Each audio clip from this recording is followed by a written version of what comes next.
if I want what I want for my life, which is not small, I can no longer expect that anyone else is going to be the one who gives that to me. Like, I have to do that myself.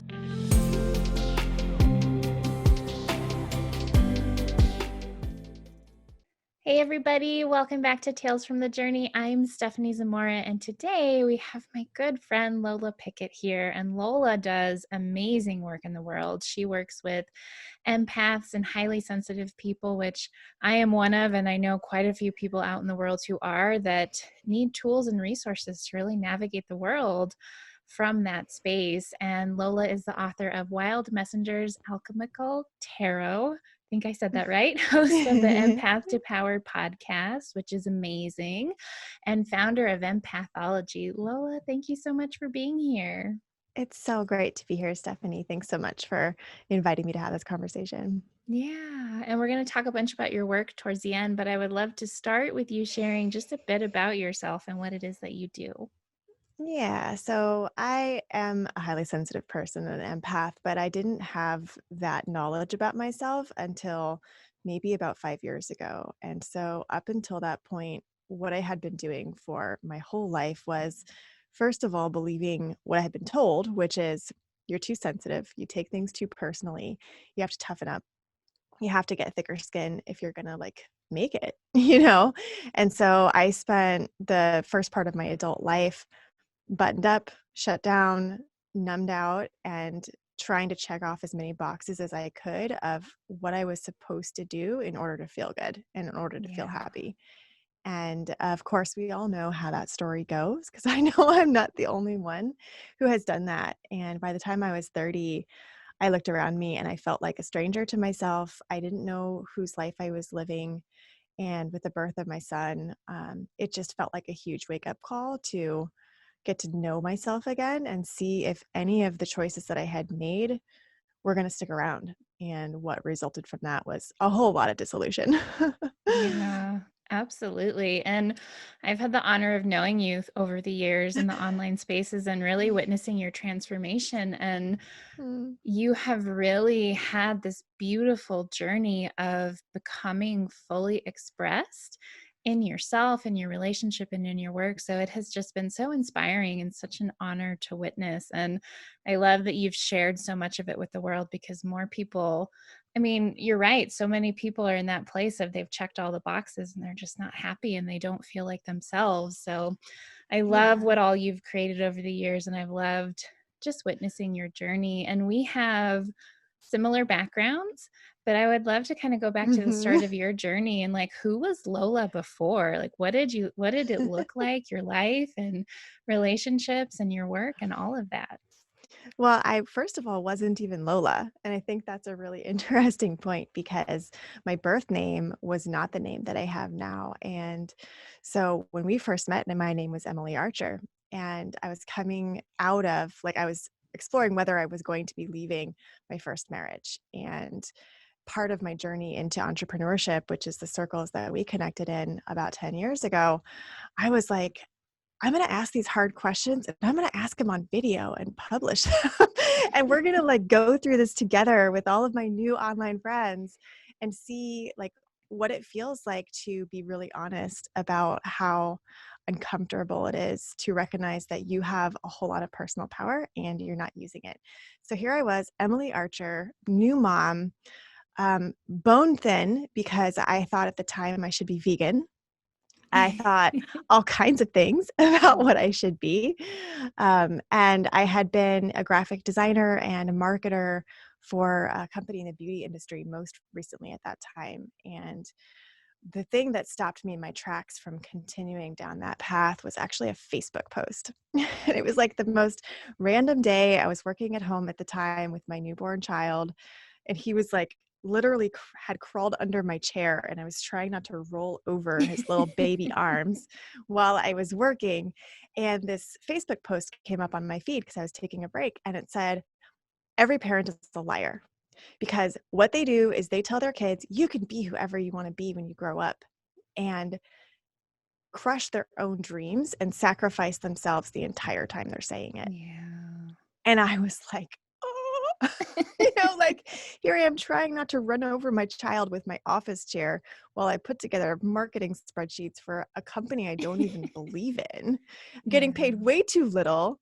My boss made me come back early from maternity leave. Like, what the actual fuck? This is Yeah. not cool. And so I very quickly, in exploring, like, what are my options here? Because this is obviously a no go. I cannot continue this way. I started looking into starting my own business. And because I was a graphic designer, that was like the next natural step, kind of like that. Okay, what's the safest possible leap I can make? And in our community that we connected in, people were like, how'd you do that profile photo? How'd you do XYZ? And I'm like, oh, I can do that for you. Like $25, sure. And before I knew it, that first month, I had made $10,000, which was like Wow. 3 times what I was making on my salary. And I was like, "Oh my god, I can totally do this." So I quit my job. My manager said, "That's nice. I'll see you in 3 months when you fail." Wow. And, of course, I never looked back. I'm still self-employed to this day.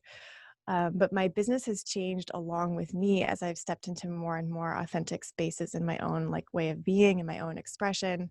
Because what I would notice is like you can only do so much designing for someone when you're seeing their potential that they are disconnected from and they don't feel safe about and they're not confident in. And so I would like present these beautiful websites and visions and expressions because I could see as an empath, though Yeah. I didn't know it at the time, who they really were. They couldn't see themselves. And so they'd be like, can we just like dial it back a little bit? Like, I don't know. So then I would have to coach them like, okay, here's why I'm seeing it this way because da, da, da, da, da.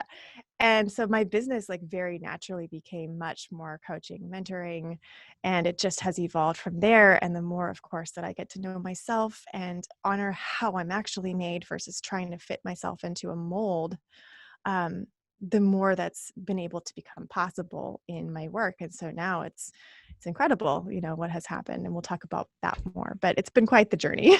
Yeah, it has. And what was there like a particular moment or what helped you understand that part of yourself that you were an empath?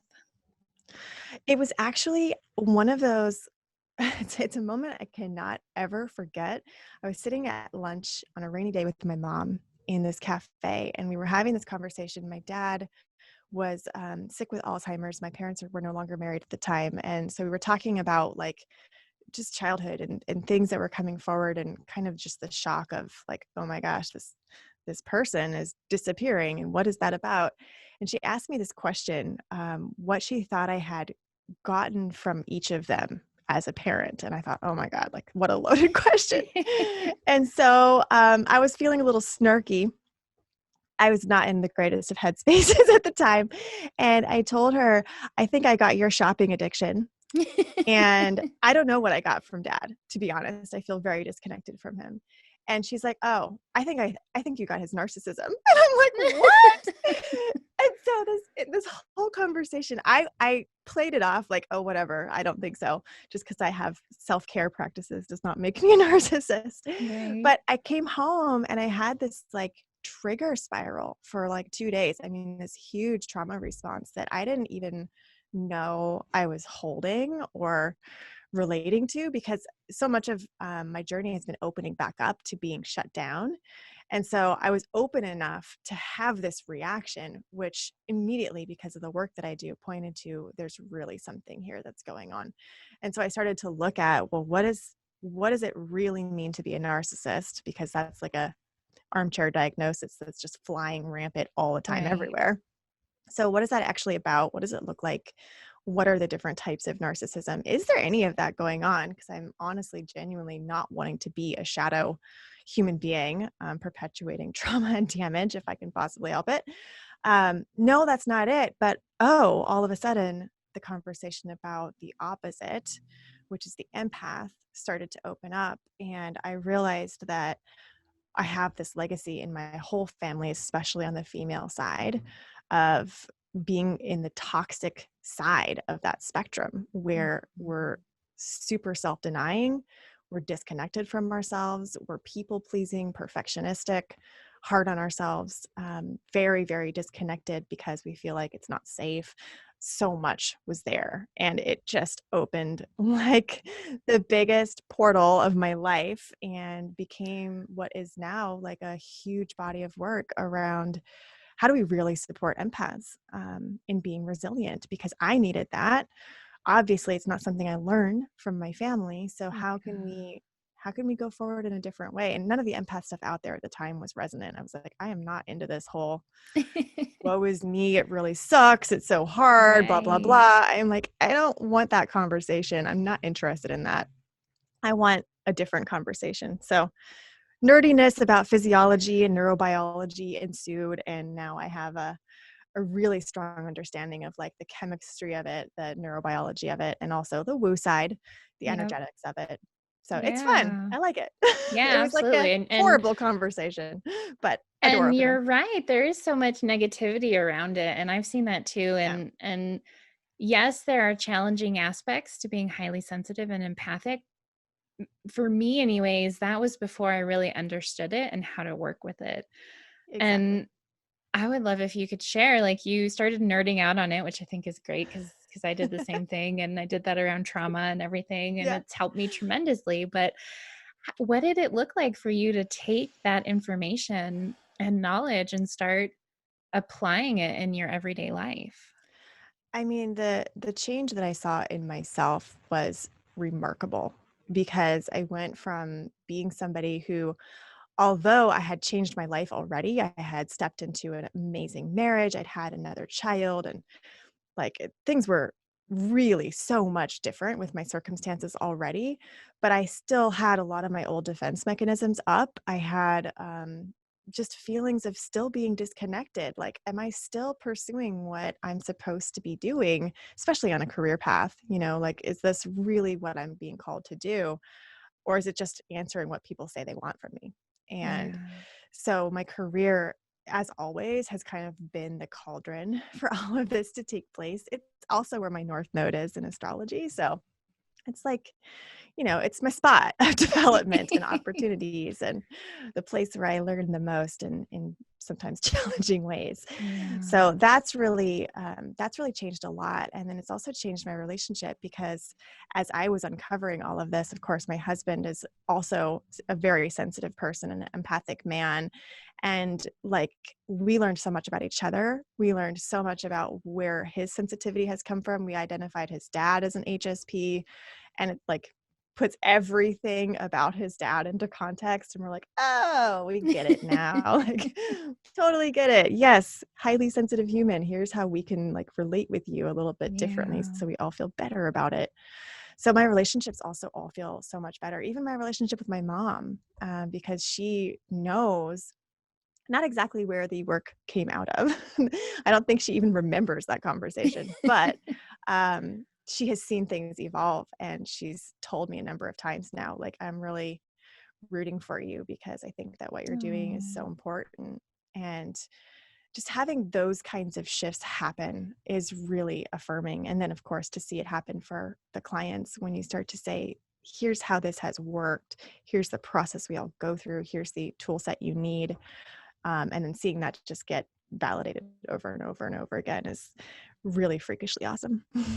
absolutely. And I know for me personally, your relationship, the marriage that you have now has Yeah. always been an inspiration. And I Mm, I remember it was all before my loss in PTSD, so I don't have the clearest yeah. memory of it, but I do remember you talking a lot about it and sharing as you went through this journey of leaving your first marriage and entering this entirely different kind of relationship and really learning how to be vulnerable and new Yeah. and different ways. And if there's anything you're open to sharing about that process, I would love for everyone else to hear it as well. Yeah. I call that year when it became clear that my first marriage was no longer the path for me. And when I met Tigray, my now husband, I called it the year of yes, which I think now is like something that Susan Hyatt does. I think like she does something like that, which is awesome. Um, but it was like, I felt like I should wear a t-shirt that says, I say yes, because for the first time in my life, I was saying yes to myself and I was following these little seemingly illogical, intuitive breadcrumbs. The first was to sign up for B School with Marie Forleo, which is where we met, and to say yes to like new friendships who would turn out to be kind of mastermind buddies with me, or who would open me up to new ideas around relationships. And so all these little breadcrumbs at the time really had no like logical connection to each other, and nor did they feel like any of them made sense. So my whole process of navigating this, especially while I was still in my first marriage, was radically uncomfortable, because for the first Yeah. time in my life, I was standing up for myself, knowing full well it was going to be uncomfortable for the other person involved. Whereas before, I didn't have the confidence. I didn't really have the clarity about what I wanted. And so I would just kind of like, I mean, I was still a bold personality. That part hasn't really changed, but I was self-sacrificing in my boldness, if that makes any sense. It was like, Yeah. I was never bold about me. It was just like, I was sarcastic. I was definitely very funny, but a lot of that was a defense mechanism. And so that was a great skill building period of my life, because I realized I'm not going to die. And it's actually not going to kill other people if I ask for what I need, and if I go about meeting my needs myself. There was this moment when I was sitting on the couch in my living room as I knew I was going to be leaving my marriage, because I had met Tigray, and I was just like, I don't know what that is, but that's a yes. And even if it's a yes for the next 2 days, it's a yes to that and a no to the last 11 years of my life. Like, it was Yeah. that powerful. And I remember I was sitting on the couch going, well, crap, like if I want what I want for my life, which is not small, I can no longer expect that anyone else is going to be the one who gives that to me. Like, I have to do that myself. And that is a very empowering idea, right? Because all of a sudden you're not in a codependent relationship anymore. But at the same time, it's also terrifying, because you're like, oh Yes. shit, it is up to me. And yet that's really what made it possible for me to step into that place of uncertainty with Tigray. And I say all the time, and it's still true, that the fact that we had no future together because of all the circumstances at the time, him living in Peru indefinitely for a start, um, the fact that we had no foreseeable future is what gave us one, because we couldn't fall into the Yeah. trap of the typical dating relationship where it's like, okay, I'm going to start signing my name with his last name, and I'm going to start projecting like time frames onto this or whatever. Yeah. None of that was even available from the start. And I think that was a huge godsend, because it Yeah. enabled us to just be present with each other. And so that's what the foundation of our relationship is. It's not expectation. It's not like putting ourselves into a future that doesn't exist. It's in the now still. And when we got married a bunch of times. When we got officially married, part of our wedding vows were, what I said to him was, this is our honeymoon, it's our wedding, and it's our funeral. And if I can Mhm. remember that every day, then I know I will be a yes to this for the rest of time. Yeah. That's incredible. Gives me goosebumps. And What do you it still think? feels And amazing. yeah, you guys have such an incredible partnership in so many ways, like within your work as Yeah. well. It's beautiful and inspiring, truly. Mm-mm. What do you think allowed you? I know you had that nudge to start saying yes, and you were able to trust that, but what do you think allowed you to trust yourself to navigate all of that change without having, I mean, not just in your new relationship, but your life, like not having any sense of what was coming next? I think it was the pain of staying the same was too great. It was too depressing. It was not magical enough. The life I had been living was one of addiction, one of numbing, one of a constant pursuit of the next thing that was going to bring me joy. And it was exhausting. And I was the person sitting by the side of my bed in the middle of the night with a flashlight reading Twilight so that I could have some semblance of magic, and Yeah. going, the fuck is wrong with my life? Like, I have no glitter, I have no sparkles, I have no vampires, I have no nothing awesome. I mean, that relationship is not healthy, but it was sexy and I didn't have that. And I was like trying to get into bed as soon as possible with my pajamas on so that I wouldn't be an invitation for my own husband to pursue me because I didn't want it. And that living like that after 10 years of a relationship, even though from the outside looking in, it was like, oh, they're college sweethearts. That's so cute. And he's so funny. And she's so sarcastic. Like um, the illusion was toxic. And I was starting to like be poisoned by it. And I could feel that. So that was pretty motivating. And I don't know that I trusted Yeah. myself. I just knew that I couldn't stay in the same place anymore. Yeah, absolutely. Did you have support? I know you joined B school and you started making new friends That and helped. relationships, but what kind of support or mentorship did you have for yourself? Yeah, at the time, it was also like a real spiritual awakening period for me, which I think kind of didn't make all of this happen, but it definitely coincided with all of these things unfolding in my life. And so I had a spiritual mentor at the time who was teaching me about energy and the chakra system and helping me connect to my guides and those things. And that was a pretty new world for me at that time. That was about 12 years ago now. And I remember asking this person who later turned out to be a bad witch, so to speak, but was very helpful in this part of my life. And I asked her, what happens when a soul contract ends? Because I was feeling already this like gnawing insight that things were about to change. And she's Australian. She's like, well, what do you think happens?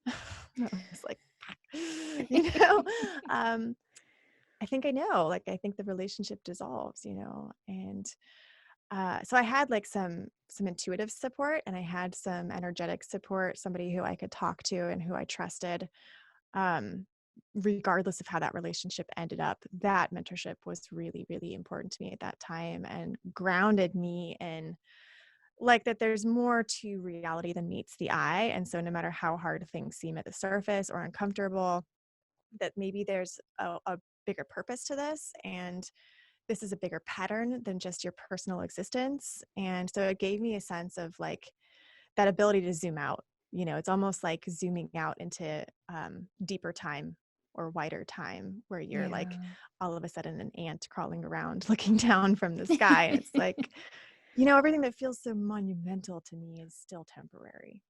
Yeah. Yeah, definitely. That's so true. Perspective makes all the difference. Oh, goodness. So, Yeah. I mean, what I love about having known you through all of this, and I mean, I remember loving you when I met you, but I love who you've become and the way that you Aw. express yourself. And I think if we were to take a picture of you now and compare it to Emily Archer from way back, they're two completely different people, even in appearances. And I don't even Yeah. mean like your hair or how you decorate yourself and express yourself. I mean, even just like the shine in your eyes is completely different. And I think it can be, I know for me, it was incredibly terrifying and still can be to Yeah. really say, I'm going to show up fully expressed. And compared to who I was, the person that like fit perfectly into what everyone else wanted and needed from me, Mhm. I'm kind of a weirdo now. And Oh, yeah. That's there what I love was about you. a lot of points on the way to getting to where I am, and there will be even more where there's pushback. And Mm. people lash out at us because they're threatened by what they're doing and they try to make us wrong and make us feel weird and crazy. And I'm just curious if you did you experience that and how did you really navigate it? Oh, yeah, definitely. I got it from my own family, which is, I think, even harder to deal with in some ways than when you get it from the public or like the people of the internet, because that's just like inevitable. Yeah. But yeah, like my aunt, who was a very witchy person when I knew her well, like in her younger adult life, um, she was like very confronted by how I was being. And I remember wrote to my mom. My mom told me, I'm like, why did you tell me this? I did not need to know this information. Hello, oversharing boundaries, mother. Um, which we now have established, or at least I have. Um, but my aunt was like concerned for my son's welfare. And I remember getting called crazy, unstable, that I was having a Wow. psychotic break, that I couldn't be trusted, all because I had changed my mind about what was possible in my life and I was willing to pursue it. Yeah.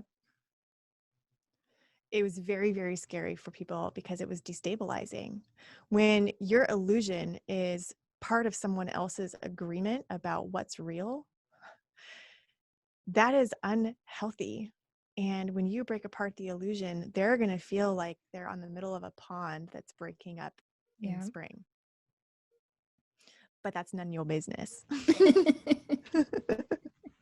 And it's not easy, like I'm still an empath and a highly sensitive person, very much in a different place in my journey now, but it still Yeah. stings, like it hurts to be misinterpreted. That's one of the shadow sides of being a communication empath, is that you may always have powerful words to say, but they're not always taken the way that you intended. Yep. And so I've had my words thrown back at me. It's been pretty brutal, to be honest, mostly internal to my family system. And I Yeah. think also what that's given me is like, hey, if I can get up in the morning after being attacked by somebody in my family, then who cares what some stranger in the suburbs of Madison, Wisconsin has to say about my validity as a human being, Like, what Right. do they know? Not a whole lot. So true. What was your process of establishing those boundaries? I know you said you had very much been a people pleaser and at the toxic end of the empath spectrum, which I For sure. completely relate to. What did that look like? Oh my gosh. Well, it looked like knowing what to say to make people feel comfortable and feel happy until you reach a breaking point, and then the biting sarcasm comes in. But it looked like manipulating myself mostly, right? Convincing myself that everything's fine. Fine is like the word of the toxic empath. Everything's just fine, Yeah. especially if the response to being so sensitive is putting up walls. Like the wall of fine can be very thick and very hard to deconstruct, because actually fine is pretty terrible if you think about it. Who wants a relationship that's just fine? Who wants a job that's just fine? Who wants to be at the end of their life dying and go, well, that was fine? Like, what? Like, that is not goals. That's not okay. And I know that fine is still like an aspiration for a huge number of people, because we have such fucked up societal dynamics in this Yep. culture that it can sound like I'm coming from a totally ignorant position here, but I'm not. Because the truth is, every single person deserves a life that's better than fine. And so we've got to first decondition ourselves to accepting that bar in our lives, so that we can then help create equitable situations to help everybody else rise up to that level too, right? And so, like, to me, that was that was the hallmark of my before life, was Yeah. everything's fine. And Yeah. now it's like everything's real. Okay, so not everything is always hunky dory. Not everything is always like orgasmic, because I don't know if I could live like that, to be Right. honest. Right. But like, it's very real. And there's so much more humanity and like humanness to the way that I am. And I think that's like part of the things that you can sense from the outside looking in, of where I've changed a lot, is that like there's a more humane, animal, truthful, integral, whole being that's living inside of this body now. Yeah.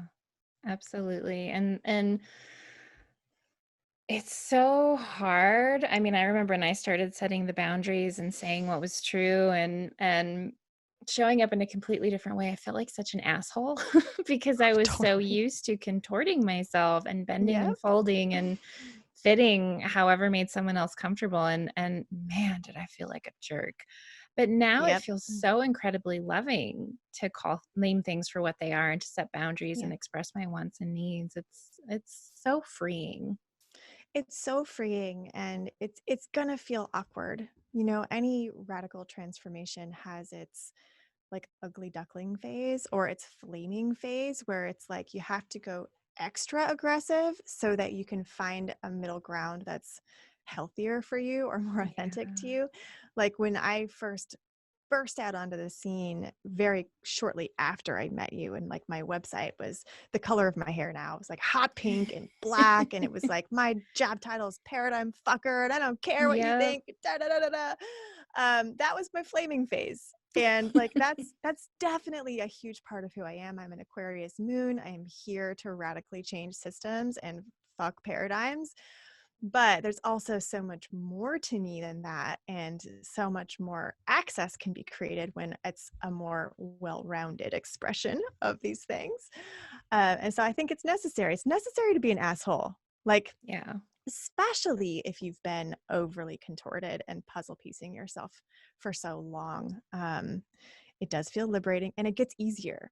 Like I Yeah. had on my podcast a really powerful conversation with Tracy Stanley, who's a yoga nidra teacher, and she's a Black woman. And we were talking, and I was like, just very easily speaking to these systemic oppressive structures and the extraction mentality that goes along with it, of looking at people as resources to use up and to build upon. And like, it's all very easy for me to say now because I Yeah. had to go through the white privilege gauntlet. I had to go through my own internalized cultural appropriation process and unpack all of that. I had to see why it was I felt disconnected from my European ancestors. Why was I so ashamed of who I am? And now that I've been through that part of the alchemy, she's like, more people need to say these things. Like, this is, thank you for being so brave. And I'm like, Right. it actually doesn't feel brave. Just like having boundaries no longer feels so scary or so much like I'm a jerk. Like it's become this easy piece of what it means to be to Yeah. me to show up in integrity. So it's It's very natural clean. feeling. Yeah, it's clean Yeah, too. Yeah. exactly. So you talked about how and your Mhm. design work is beautiful. I know that you do I Thank you. think do you do all of your own work still? Yeah, I still do most of it. We do have a designer who we creative direct now, and his name is Design Wizard in our org chart. He is a I design love wizard. that. So it's not all on me anymore, but still the vision is here for me. Yeah. And you're incredible. You're incredibly talented and I absolutely love Thank you. everything you create. And so in terms of your career journey, you started doing the Yeah. design work and then you had to start coaching your clients to like step into their own full expression. Share with us how you went from that to the work that you're doing now.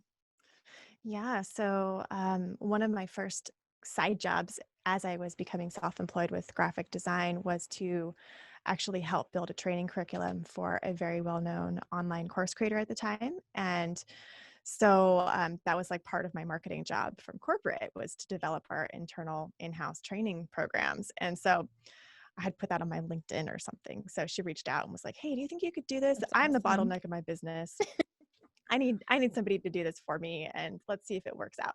So I did that on the side as well as doing my own graphic design stuff. And so I had learned early on in my entrepreneurship journey like what it takes to create not only beautiful course experiences, but more importantly, like how do you deliver video training content that's going to stick with someone, that they're going to remember, that they're going to be able to integrate and implement and get results from, which was so valuable. And even though the topic that I was teaching on was not like my wheelhouse or my area of fascination, I learned so much. And I'm so grateful for that little period of time. It was like a year that I was doing that contract work. Yeah. And so as I started to move more into mentorship, I was getting a lot of the same questions from my clients, and I decided to put together my very first online program, a little beta program, and weave in what I had been learning at the time about astrology and animal medicine and messages and just like alchemy and some of the more esoteric stuff. Right. Um, and weave that into like my first little program. And so I did that and people loved it. And then I was like, well, that was cool. Let me like do that again. So, that was fun. And it was like 30 people instead of one-on-one. So that was happening. And then my intuition, as I obviously became more and more in integrity to myself, just blossomed. People want to know how to develop their intuition. There are countless programs out there about that, and I'm sure they're all amazing. But I will say that if you aren't being true to yourself, no matter what techniques you Yeah. learn, you're still going to be clouded. And like the fastest path to badass psychic powers, know yourself Yeah. and like honor yourself. So my intuition was like raring out of my third eye, like a little crazy beacon. And so I started to do readings for people, and I was able to. I have always been able to, and I learned this is actually like an inherited gift from the mother line, to see people's animal messengers and the guides that are in animal form that are there to help them, and what the message was for that person and why that animal. And it was very scary how accurate it was, because I had no like training in this whatsoever. Yeah. And so there was this big leap of faith. I did a reading for a private client that I had at the time, and she's like, oh my God, I'm going to send my neighbor. And so then her neighbor got a reading. He was like, oh my God, I'm going to send my neighbor. And so I like remember it that. And you became did these this, beautiful yeah, art prints. yeah, it became this whole thing. It was like all of a sudden what I was known for. But at the same time, I was also learning about cultural appropriation and how do I language my work like in a way that's not going to perpetuate harm and colonial mentality. Very important to me because my family has a real yucky past, as most of us folks with Yeah. European ancestry do to some degree. I mean, all of us have complicated human history because that's just humanity. um, but in coming to terms with that, I was like, I can't figure out how to do this in a way that really feels empowering to me and like it feels aligned to me. So I'm gonna like take that service offline. I'm gonna package it, what I can package, into the tarot deck. So that became our Wild Messengers Alchemical Tarot, which is a really powerful tool that's coming out for reprint, I think And Q2. beautiful, of course. Thank you. Yes, beautiful as well. Um, and so there was like that whole aspect of the business that started to take off, like the esoteric arm. And then because I'm also a super geek for science and just like I want to learn all about the mythology and the archetypes and like all of these things, and also what's happening to my chemistry, what's happening to my neurotransmitters, why does this feeling cause that response. And I love to unpack patterns and like make new connections with things. That's also part of the way that I'm built. And it's also part of my empath gifts. And so I'm like developing these two really kind of disparate sides of my brain, disparate sides of my brand and my work.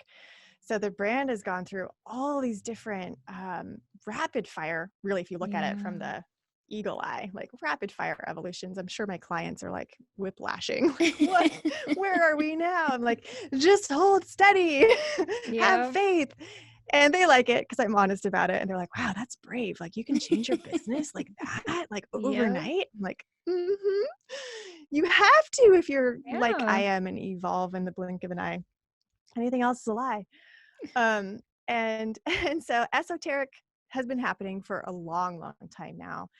The neuroscience has been happening for about 5 years, which has informed private coaching programs, has informed retreats where we take people to do indigenous medicine work in some cases, certainly soul excavation and adventures, no matter what the context is for the work, but always framed in this like, what is the body doing? What is the experience that your body is telling you you need? Like, we're not going to just go and blow open your third eye and then be like, have Right. fun humaning, like find your sea Good legs. luck.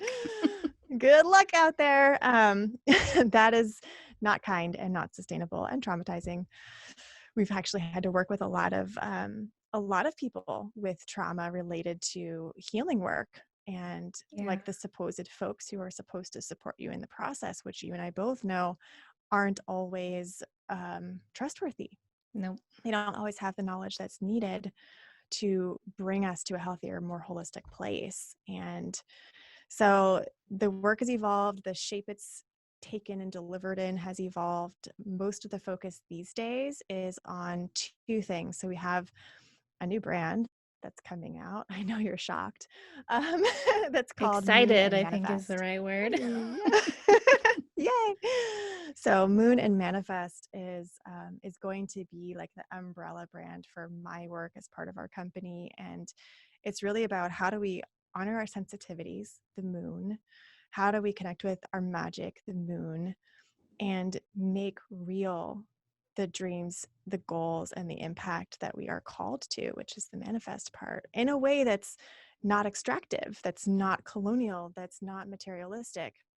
Like, how do we bridge these sides of ourselves in a way that's, again, like very different to the mainstream conversation around these things? So I'm Yeah. really excited about that. And under Moon and Manifest will still be in pathology, because we've got to take the work to that advanced level at some point, because Yeah. otherwise, even if we're like laser focused and making magic, we're going to bump up against our resistance, our self protection, not self sabotage, because it's really not that, it's self protection. And we're not going to feel safe with expansion. And we need to have the both and. So, Moon and Manifest, there's going to be a membership with that to make magic with the moon, and then empathology. And that's really going to be it. Like, I'm really excited because even though there's new directions that are happening all Right. the time with my work, it's also simplifying and a reduction of friction and just Yeah. following the light, following the joy. Oh, that's awesome. It's so exciting. I can't wait to see all of it.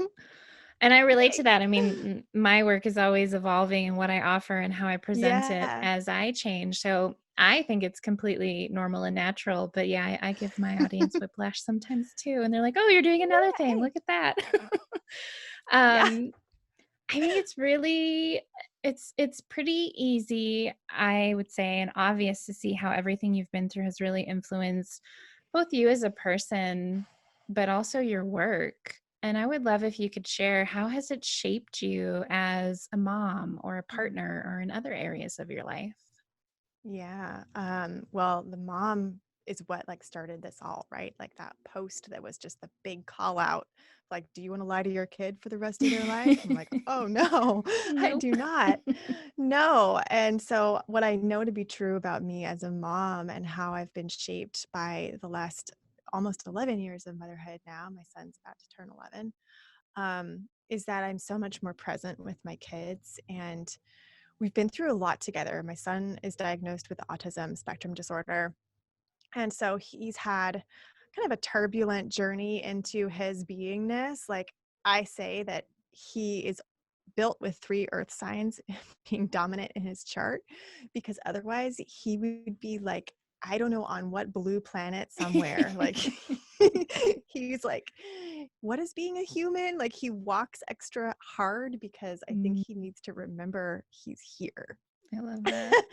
So it's made me able to like be with him, understand his sensitivity, because the more mine came online, the more I could like truly empathize, like from a personal perspective versus just like having that cognitive empathy, or like relating to his experience as his experience, but not sharing it myself. I share a lot more now Yeah. because I'm more me. And I ask him, and my daughter too, who's 6, like, what is it that you want to do when you grow up? And my daughter wants to be a fashion designer. My son wants to be a like design engineer, or like an Mm, engineering product yeah. designer.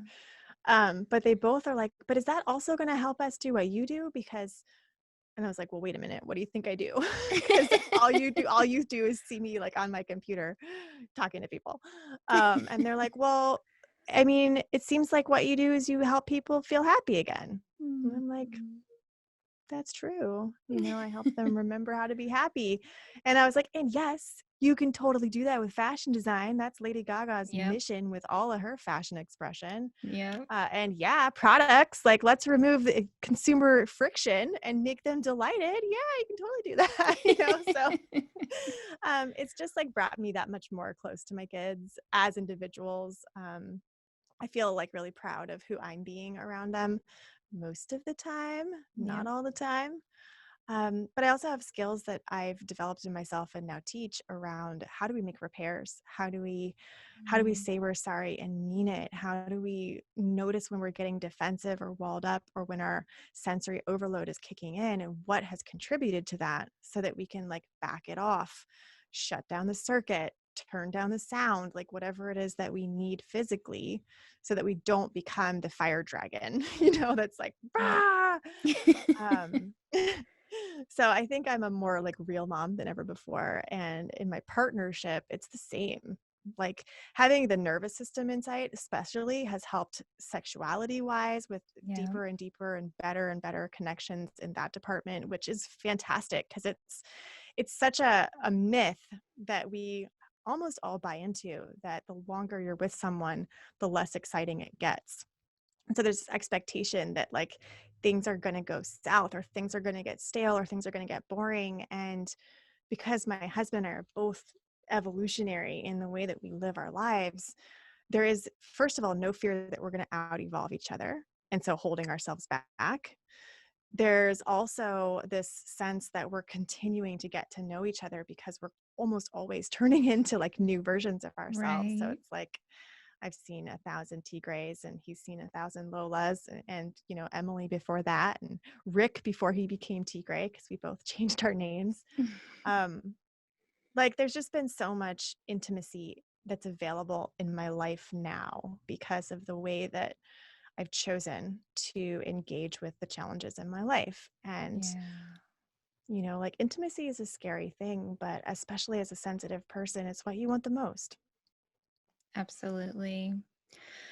What's one thing that you wish you had known way back when you were Emily? Oh, back when I was Emily, um, I would say that those little feelings that you aren't who you think you are, or who you've been told you are absolutely correct. And that all of your play acting at being different characters, at trying on different names, at just like bumping up against the box are like an athletic exercise and to keep doing it. Yeah. It's like it's the workout for the breakout. Absolutely. Oh my goodness, such good stuff today. We're going to link to all of your beautiful amazingness in the show notes, but tell Yay. people where they can find you and how they can learn from you and work with you. Yay. So you're going to be able to find all of my work at moonandmanifest.com. Right now, in this moment, you can also come to lolapickett.com. We're going to be migrating everything over slowly, slowly. And you can come and find my podcast, Empath to Power. We are still producing episodes for that. And very shortly, there will be the Moon and Manifest podcast as well. So come and find me. There's so much magic in store. Yay. Thank you so much for being here. I love you. I adore you. And I appreciate everything that you do. Same, same. Thank you so much. Thank you so much for joining us today and for being a part of this powerful community of purpose driven individuals. We have a ton of free resources for you at www.talesfromthejourney.tv/free, including access to an 8-week sampler of our renowned journey mapping program. That gives you instant access to impactful training lessons, life-changing exercises, and our signature AccuSesh processes that you can implement immediately. We'd love your help in getting the message out and growing our community, so please take a moment to share this episode, subscribe to the podcast, and leave us a review on iTunes. I'll catch you in the next episode.